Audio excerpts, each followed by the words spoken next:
Kan banyak yang menjanjikan LPK dijamin bisa berangkat ke Jepang, dijamin bisa berangkat ke Jepang. Semua nggak ada jaminan, nggak ada teman-teman. Ada yang tiba-tiba sakit, ada yang tiba-tiba pas MCU ketahuan penyakitnya, ada yang tiba-tiba kurang biaya, ada yang tiba-tiba mau berangkat ke Jepang kecelakaan, amit-amit jangan sampai dialami sama kalian gitu. Jadi banyak hal itu tersebut. Nah itu yang harus kalian ketahui, bahwa proses kerja ke Jepang ini butuh waktu lama. Kita harus siap ketinggalan sama teman-teman yang lain. Mungkin teman-teman udah pada kerja duluan ya. Waktu zaman aku juga dulu gitu teman-teman ya. Halo cek, assalamualaikum warahmatullahi wabarakatuh. Selamat malam teman-temanku dimanapun kalian berada. Kembali lagi bersama aku di sini, Aojak, di channel yang penuh suka duka ini teman-teman. Malam hari ini aku mau coba buat video dan membahas satu topik yang menarik ya, bahwa proses kerja ke Jepang itu butuh waktu yang cukup lama. Jadi kita harus siap ketinggalan sama kawan-kawan yang lain. Nah, topik ini kenapa ingin aku bahas, karena sebelumnya ada beberapa teman-teman yang curhat ya, sempat curhat di WhatsApp ke aku pribadi dan nanya-nanya tentang proses ke Jepang itu seperti apa gitu. Terus nanya, Aojak dulu waktu ke Jepang itu berapa lama, kayak gitu ya. Dan ternyata dari pembicaraan itu aku menyimpulkan bahwa banyak teman-teman itu tidak tahu ya bahwa proses ke Jepang itu butuh waktu. Ada juga yang tiba-tiba minta pekerjaan ke aku, Bang Ojak bisa nggak bawa saya ke Jepang, bisa nggak langsung bawa saya ke Jepang, saya butuh pekerjaan. Dan ada yang katanya saya baru pulang dari Korea gitu, terus bisa nggak bro katanya bawa saya ke Jepang segera gitu. Jadi teman-teman, di sini yang harus kalian ketahui bahwa proses untuk kita bisa kerja di luar negeri ya, khususnya ini Jepang, itu memiliki prosedur yang cukup kompleks. Jadi nggak mudah gitu, nggak gampang dan nggak cepat. Aku sendiri itu untuk bisa sampai ke Jepang ini mungkin butuh waktu 2-3 tahun menunggu teman-teman. Jadi kalau kalian ngikutin aku dari lama, aku sempat cerita bahwa aku proses pertama kali untuk magang ke Jepang ini dari tahun 2019 pertengahan, itu sekitar bulan Mei. Dan kemudian aku baru bisa berangkat ke Jepang itu pada tahun 2022 di bulan April. Jadi mungkin bisa terhitung hampir 3 tahun masa-masa itu.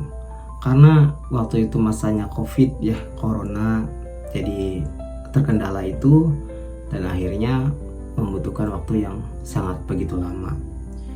Nah mungkin kalau sekarang sudah normal lagi, itu ya minimal kita harus siap merelakan waktu 1 tahun untuk berproses.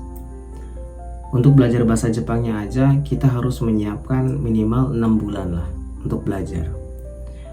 Beberapa LPK tertentu ada yang 4 bulan sudah bisa bahasa Jepang, ada juga yang bahkan setengah tahun, bahkan hampir 1 tahun bahasa Jepang belum selesai.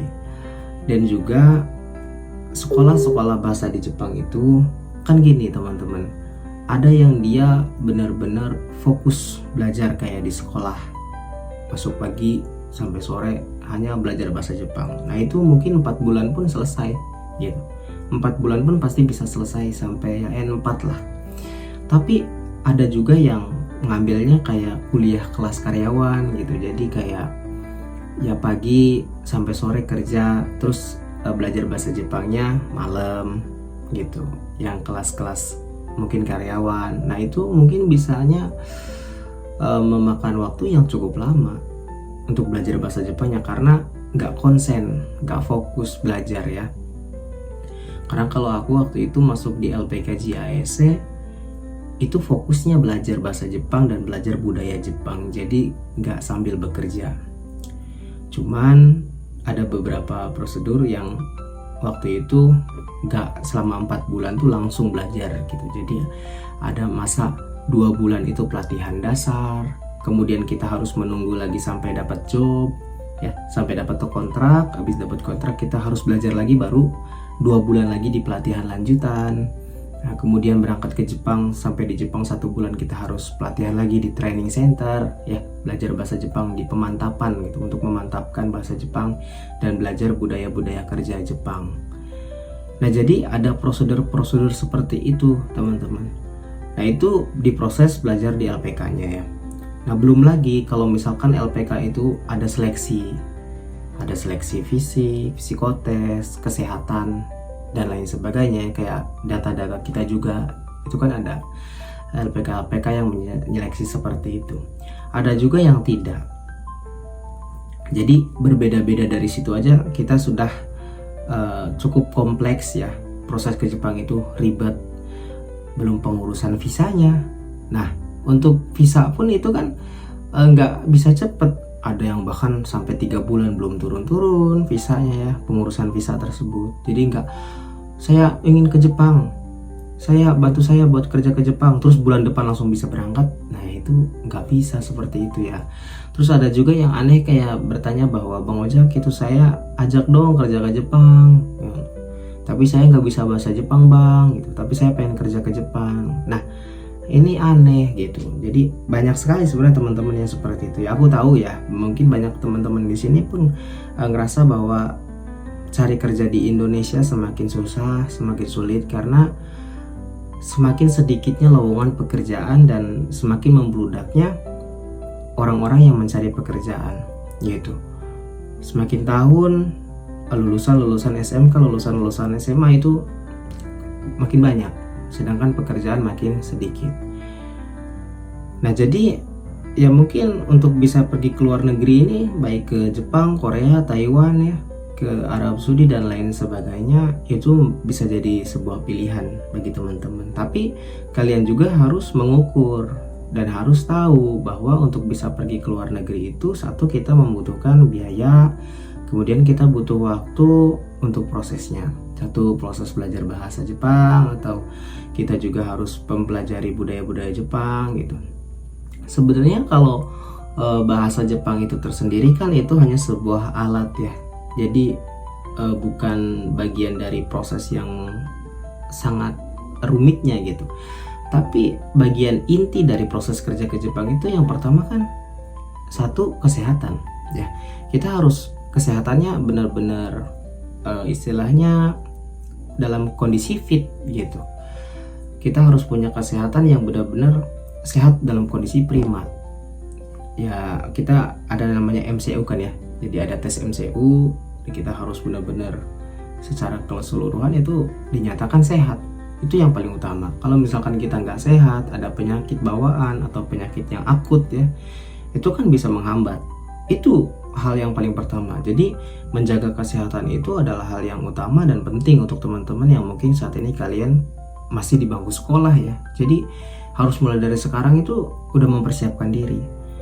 Jangan sampai baru lulus kalian baru mempersiapkan diri, itu salah gitu. Jadi kan banyak juga ya teman-teman yang masih sekolah, kayak sekarang masih SMP, masih SMA, saya juga belum tahu nanti ke depan kerja apa dan lain sebagainya. Ya sekarang mah nikmatin masa muda aja mumpung masih muda kayak gitu. Nah, itu salah ya, nanti itu nggak baik buat jangka panjang. Mungkin buat jangka pendek kalian bisa senang-senang, happy-happy, nongkrong-nongkrong, minum-minum air keras, minum ya gitu, minum-minuman keras ya, atau kalian misalkan mengkonsumsi obat-obatan seperti narkoba dan lain-lain, itu mungkin bagi kalian jadi kesenangan sesaat ya, tapi itu bisa berdampak pada diri kita, pada masa depan kita di kemudian hari, pada jangka panjangnya itu buruk gitu. Jadi buat teman-teman harus mempersiapkan itu. Yang pertama, kesehatan. Nah, kalau misalkan kita udah sehat, kita rajin olahraga, makan makanan yang baik gitu, kemudian kita juga menjaga konsistensi dalam belajar ya, sekolah nilai yang harus bagus gitu, dan juga kita mulai sedikit-sedikit mempelajari bahasa Jepang. Kalau misalkan kalian dari sekarang, dari mulai SMP, mulai SMA itu kalian udah mulai pengen buat punya cita-cita kerja di Jepang gitu ya, harus mempersiapkan diri dari sedini mungkin. Nah, itu kesehatan. Kemudian yang kedua itu ya biaya tentu teman-teman. Jadi kesehatan udah oke, biayanya juga harus ada gitu ya. Meskipun memang ada program-program pemerintah ya, seperti AM Japan ya, dengan bisa kerja ke Jepang tanpa biaya gitu. Tapi kan kita tetap dalam berprosesnya itu dalam ongkos keseharian, dalam kita harus makan di asrama dan lain-lain, itu kan butuh biaya. Jadi tentu kita harus mempersiapkan itu. Nah, sebenarnya ya kita bisa mempersiapkan sejauh hari gitu. Kalau misalkan kalian lulus sekolah tapi belum ada biaya buat kerja ke Jepang, ya ada baiknya kerja dulu di Indonesia. Kalau misalkan belum dapat kerja di Indonesia, kalian bisa coba untuk berusaha atau berjualan dengan modal kecil-kecilan. Di zaman sekarang kan udah zamannya era digital, kita bisa jualan apapun kalau misalkan kitanya mau dan mau belajar, ya kan? Mau belajar, mau berproses, mau berusaha, mau berkorban, itu pasti kita menemukan nanti di perjalanan. Nah, sebenarnya yang aku jalani ini teman-teman juga, kalau misalkan aku mau balik ke masa lalu ya, aku pun sebenarnya ini sangat beresiko dan benar-benar gegabah dan tidak punya perhitungan. Kenapa kok bisa kayak gitu? Aku pergi ke Jepang ini bukan pakai biaya aku sendiri. Jadi aku pergi ke Jepang itu kan mengandalkan biaya dari orang tua, sedangkan orang tua nggak punya biaya, kemudian pinjam akhirnya kan, berhutang untuk bisa pergi ke Jepang. Yang alhamdulillahnya dari sana, dari berhutang itu akhirnya bisa aku ada di tempat yang sekarang dengan kondisi yang seperti saat ini. Tapi sebenarnya kalau misalkan aku balik lagi ke masa-masa itu, harusnya aku nggak harus membebani orang tuaku. Harusnya lulus sekolah itu harus aku langsung cari kerjaan dulu. Harusnya aku berdagang dulu atau istilahnya ya kuli apa aja dulu gitu, biar ada biaya ya. Nah, jadi pada tahun 2019, 2020 itu aku benar-benar pakai biaya dari keluarga. Jadi pinjam dari keluarga. Nah, dari sana COVID ya, gak jadi berangkat. Jadi itu jadi beban buat diri sendiri. Buat aku sendiri itu jadi beban. Udah pakai biaya dari orang ya, pinjam dari orang. Kondisi Jepang juga belum membuka diri, aku nggak bisa jadi berangkat. Nah, itu jadi beban ke kita. Jadi hutang tuh benar-benar jadi beban teman-teman. Nah, akhirnya pada tahun 2021 mau ke 2022 aku mulai sedikit-sedikit bekerja. Mulai kuli bangunan, terus jual nasi goreng ya secara online gitu, dengan modal kecil-kecilan. Waktu itu modal pertama 120.000, untung 50, untung 100 setiap malam kan lumayan ya. Jadi ada penghasilan dari kuli bangunan pagi sampai sore, malam aku jualan. Nah, uang itu tuh aku kumpulin sampai pada akhirnya ketika aku mau berangkat ke Jepang di tahun 2022 itu aku punya biaya sendiri. Jadi nggak pinjam lagi. Aku pinjam itu waktu awal-awal proses di 2019, di 2020 itu gitu. Nah, alhamdulillah 2021 aku mulai sadar aku harus kerja, aku harus keluar gitu, karena untuk mempersiapkan ini. Jadi itu proses panjang banget teman-teman ya, lama sekali. Kalau misalkan kita gunakan hanya untuk menunggu saja, ya kita bakalan tadi satu ketinggalan sama teman-teman yang lain. Wah, jauh kita bakal ketinggalan gitu. Kemudian ya kita bakalan kesusahan dalam pembayaran biaya-biaya yang lain-lainnya gitu. Jadi ada baiknya kalian kalau misalkan mau kerja ke Jepang dan siap untuk berproses kerja di Jepang, kalian harus siap bahwa ada waktu yang harus kita korbankan gitu. Waktu yang kita korbankan untuk mungkin mengumpulkan biayanya, untuk kita belajar bahasa Jepangnya, untuk kita menunggu dapat jobnya. Jadi ada waktu-waktu tersebut dan gak instan. Nah, sedangkan kita kan menghadapi tantangan di dunia yang sekarang itu semua serba instan. Semua pengen cepet kaya, pengen cepet punya usaha, pengen cepet kita kerja dan lain-lain. Kita nggak mau sabar gitu, nggak mau berproses. Banyak kan sekarang tuh seperti tantangan kita. Sedangkan nggak ada yang sukses yang bisa diraih secara instan ya. Kita semua harus berproses gitu, dari bawah, dari ya sedikit, dari kecil, dari susah payah gitu, dari pengorbanan yang harus kita jalani. Nah itu, ini buat teman-teman ya, kita harus bisa memanfaatkan waktu sebaik mungkin. Kalian yang masih sekolah itu harus beruntung. Misalkan kalian waktu di masa sekolah terus udah punya keinginan untuk bekerja di Jepang, kalian segera sadar untuk mempelajari bahasa Jepang sedini mungkin, mulai sedikit-sedikit. Biar apa? Biar kalian bisa meminimalisir nanti waktu ketika lulus terus belajar, kan sayang tuh waktunya. Kalian udah bisa bahasa Jepang ketika kalian masa-masa SMP atau masa-masa SMA, kalian udah belajar setengahnya minimal atau 20%, 30%-nya, kesananya tinggal melanjutkan gitu. Nah kalau aku dulu kan nggak punya pemikiran bahwa aku mau pergi ke Jepang. Waktu zaman SMA, waktu zaman SMP nggak ada kepikiran buat pergi ke luar negeri gitu. Nah sehingga ketika lulus sekolah baru belajar bahasa Jepang, itu kan butuh waktu juga. Dan waktu itu belum bekerja kayak gitu. Nah kemudian kalian juga harus mulai terbuka sama orang tua, mulai berbicara, mulai diskusi sama orang tua. Pak gitu, saya lulus sekolah, saya mau coba untuk kerja ke luar negeri aja deh gitu, mau pergi ke luar gitu, kira-kira mama sama papa setuju nggak ya gitu. Dan kalau untuk biayanya, aku sih mau coba buat berusaha sendiri gitu ya, kayak terdiskusi gitu. Jadi jangan cuma minta sama orang tua tuh, jangan cuma tolong biayain dong, tolong di iniin dong, diusahain, enggak, tapi kita juga harus cobalah berikan usaha kita gitu. Untuk biayanya aku mau coba nanti jualan deh mah gitu, lulus sekolah aku mau jualan dulu, atau nanti lulus sekolah aku mau coba cari kerja serabutan dulu gitu. Untuk nanti biayanya, nanti kalau misalkan kurang mama sama bapak bantu ya. Nah itu kan enak ya, itu diskusi seperti itu.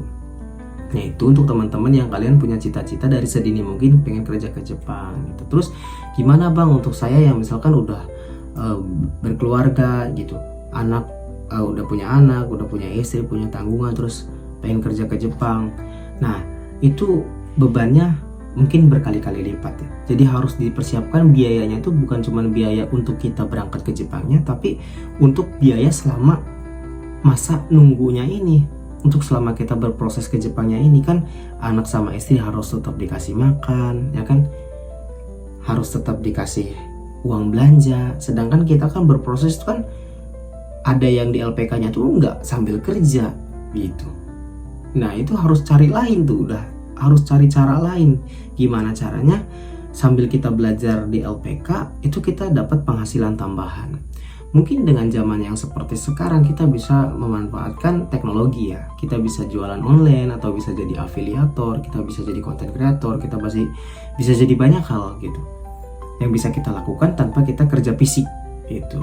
Kerja fisik seperti misalkan kayak dulu aku kuli bangunan, nembok-nembok dan lain itu kan harus kerja fisik dan butuh waktu. Tapi dengan dunia internet yang seperti sekarang, kita bisa memanfaatkan sambil jualan online ya, sambil dropship, sambil affiliate di sela-sela waktu kita itu, yang barangkali dari sana bisa menghidupi keluarga kecil kita. Anak istri kita bisa tetap makan, bisa belanja, terus bapaknya kita sebagai yang akan kerja ke Jepangnya tenang gitu, sambil belajar bahasa Jepang, sambil berprosesnya kayak gitu.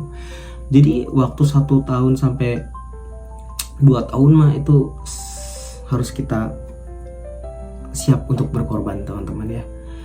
Ada juga yang cerita ya, dari tahun 2023 katanya sampai sekarang 2025 saya belum dapat job, belum berangkat ke Jepang juga.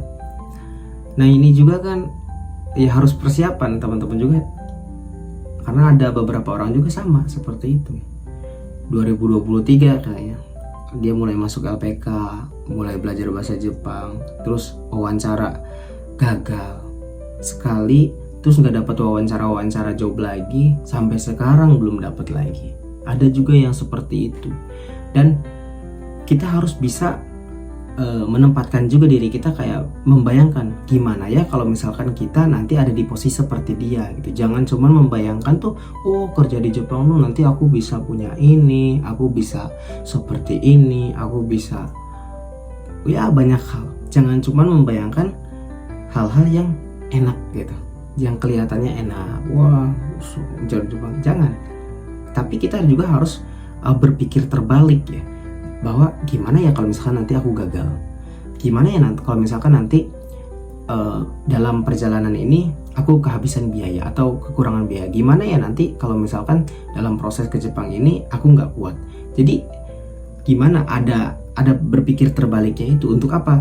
Untuk kita tuh tahu gitu, oh kalau misalkan berarti kalau misalkan nanti aku ada di posisi seperti dia, harus menunggu 1-2 tahun, aku harus gimana nih? Aku nggak boleh diam aja, berarti aku harus kerja dulu. Oh berarti aku harus kerja dulu, kerja apa ya minimal. Jadi kita udah mempersiapkan tuh plan A, plan B, plan C, plan D sampai Z. Jadi kalau misalnya plan A ini nggak terjadi, plan B nya kita harus siap, plan ini harus siap gitu, karena ini semua nggak ada yang pasti teman-teman, yang pasti hanya kematian gitu. Jadi berproses ke Jepang, apakah kan banyak yang menjanjikan LPK dijamin bisa berangkat ke Jepang, dijamin bisa berangkat ke Jepang, semua nggak ada jaminan, nggak ada teman-teman. Ada yang tiba-tiba sakit, ada yang tiba-tiba pas MCO ketahuan penyakitnya, ada yang tiba-tiba kurang biaya, ada yang tiba-tiba mau berangkat ke Jepang kecelakaan, amit-amit jangan sampai dialami sama kalian gitu. Jadi banyak hal itu tersebut. Nah itu yang harus kalian ketahui, bahwa proses kerja ke Jepang ini butuh waktu lama. Kita harus siap ketinggalan sama teman-teman yang lain. Mungkin teman-teman udah pada kerja duluan ya. Waktu zaman aku juga dulu gitu teman-teman ya.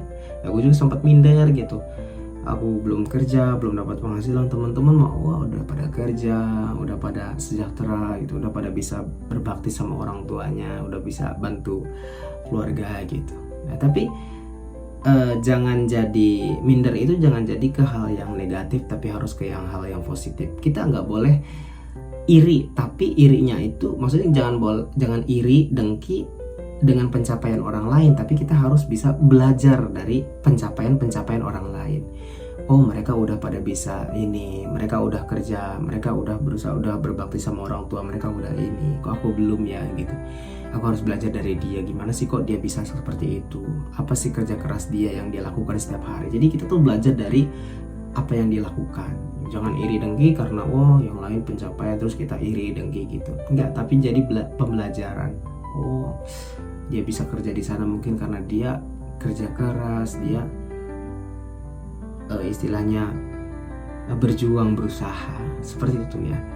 Itu teman-teman ya, mungkin topik yang aku bahas di sini biar kalian tuh udah tahu gitu bahwa saya harus siap berproses ya, waktunya lama, pasti ketinggalan sama teman-teman. Nah ini pengorbanan pahit semua, saya harus siap gitu. Jadi nggak cuman kayak bayangannya yang enak-enaknya aja gitu, nggak semua teman-teman ya. Mungkin yang kalian lihat aku udah kerja di Jepang, Ojak udah kerja di Jepang, sekarang punya YouTube dan lain-lain. Kalian mungkin nggak tahu di masa-masa itunya gitu, di masa-masa waktu proses 3 tahun menunggu untuk pergi ke Jepang, ngalamin masa nganggur 1-2 tahun terus sangat pahit ya, bahkan disepelekan sama keluarga sendiri dan ya nggak berharga gitu kan di lingkungan. Itu kan masa-masa pahitnya gitu. Kalau misalkan aku ngelihat lagi ke belakang, ya itu jadi cerita manis di hari-hari sekarang. Dan kalian juga harus siap berkorban untuk masa depan kalian sendiri, juga untuk keluarga kalian, keluarga kecil kalian, untuk ibu bapak kalian yang masih hidup mudah-mudahan, dan untuk barangkali adik-adik kalian ke depan. Kita harus memiliki tanggung jawab itu teman-teman. Hidup di sini bukan untuk cari kebahagiaan, tapi untuk mengambil tanggung jawab itu. Oke? Ya, terima kasih teman-teman ya. Kalau misalkan ada salah-salah kata mohon dimaafkan. Kalau misalkan ada pola pikir yang berbenturan, mudah-mudahan jadi pembelajaran. Sampai jumpa di next video. Assalamualaikum warahmatullahi wabarakatuh.